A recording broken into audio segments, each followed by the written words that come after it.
Welcome back to Wilkow. President Biden attended the National Prayer Breakfast in Washington, D.C. yesterday and gave a eloquent, masterful, grammatically correct speech that was capped off with these wise words. We really go at one another, but let's remember who the hell we are. We're the United States of America. It's all about dignity and respect. So let's practice it. Thank you for having me. It's good to be back. First of all, he has to remember where he is at least once an hour. So at least, he tried to get it right. But why would you use the word hell at the prayer breakfast? Or is this we're back to the scrappy kid from Scranton tough guy routine? I don't know. I totally don't understand it. Let me bring in my next guest, Adam Guillette, president of Accuracy in Media. Okay, you're going to tell me about your campaign to expose anti-Semitism on college campuses. I just want to make sure we're not getting into thought crimes here. We as conservatives and libertarians should not be getting involved in thought crimes, but this is not really thought crimes. The people that run these universities are demonstrating an obvious hatred of Jews. Yeah, unquestionably. And even worse than the people who run the universities are the students that attend the universities. For decades, we all bemoaned, the professors are crazy lefties and they're brainwashing the kids. Oh my gosh, by comparison, the professors are moderates these days because they're merely socialists. The students attending these universities are the true lunatics running the asylum. At Harvard, for example, over 30 student organizations signed a proclamation directly blaming Israel for the acts of terrorism on October 7th, and they put that statement out on October 8th. These are truly radical anti-Semites. You know what I keep falling back on ancient wisdom. I've been bringing up the same Aesop fable of the farmer and the snake and the scorpion and the turtle. Jews were freedom riders.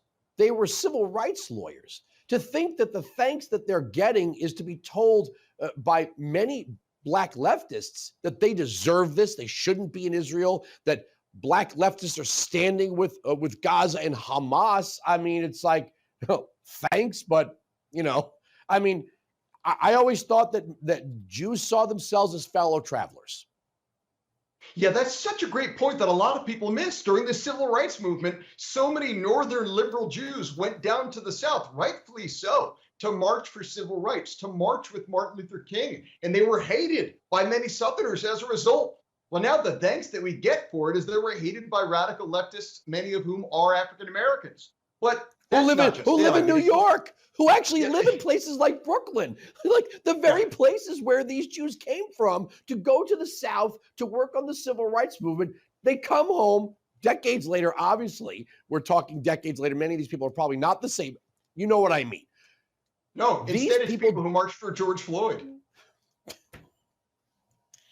But now I thought these campuses were safe zones and that discrimination, bullying, anti-anyism was, it was a no-go, zero tolerance, but they've kind of made a big space for anti-Semitism on these college campuses. Yeah, it's called the college campus. And people ask me, well, is it just Harvard? Is it just MIT? Gosh, it's everywhere. As part of my volunteer work, I've been to college campuses in 48 states, 2 Canadian provinces, Mexico City, again and again over the last 20 years. I've seen this problem grow and get worse and worse, and no one has ever held these students accountable before. We bemoan the professors, we bemoan the faculty, but no one has held the students accountable for their racist, anti-Semitic, and oftentimes violent actions until now. Accuracy in Media, we see these kids saying, "Glory to our martyrs," referring to the Hamas terrorists. We hold them accountable.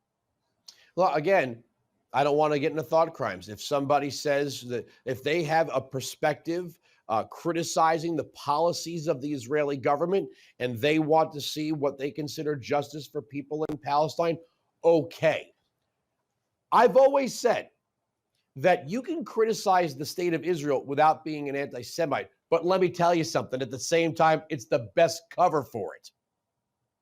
Yeah, that's it. And you want to criticize Israel? You want to say you're for free Palestine and for a ceasefire? Knock yourself out. I'm fine with that, even if I might disagree with some of that. But this isn't what we're dealing with. We're dealing with students that say, bring the Intifada to New York City. We're dealing with students who celebrate the Houthis, who celebrate the American soldiers getting killed last week. These are the kinds of people we're dealing with. It's just that some of them also try to hide behind the intellectual civilians who simply do genuinely only want to end genocide or criticize Netanyahu. These are horrible, hateful defenders of Hamas. It's like being a defender of ISIS. It's like being a defender of Al-Qaeda. And yet I still wouldn't ban their speech. I still wouldn't kick them off campus for the things that they say. Instead, I amplify their speech by putting it on the side of the mobile billboard and sending it to their campus.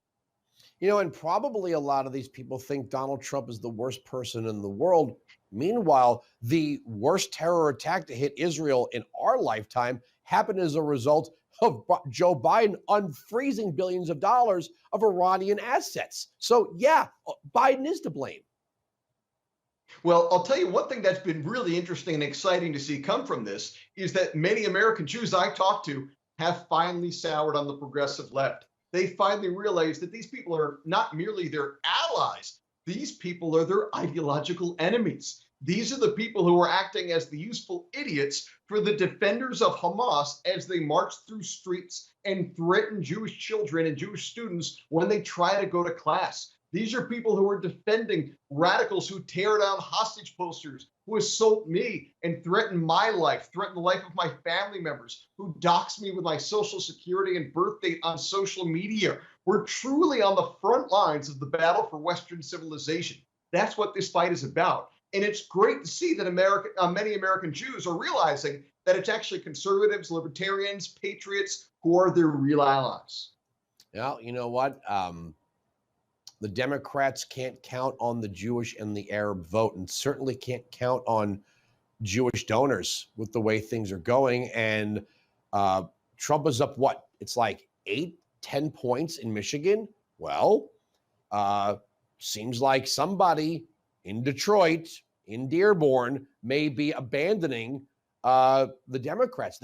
They're losing one group or the other, and it's not going to work for them in this campaign. I got to leave it there. Have a great weekend. Thanks for joining us. Thank you for having me.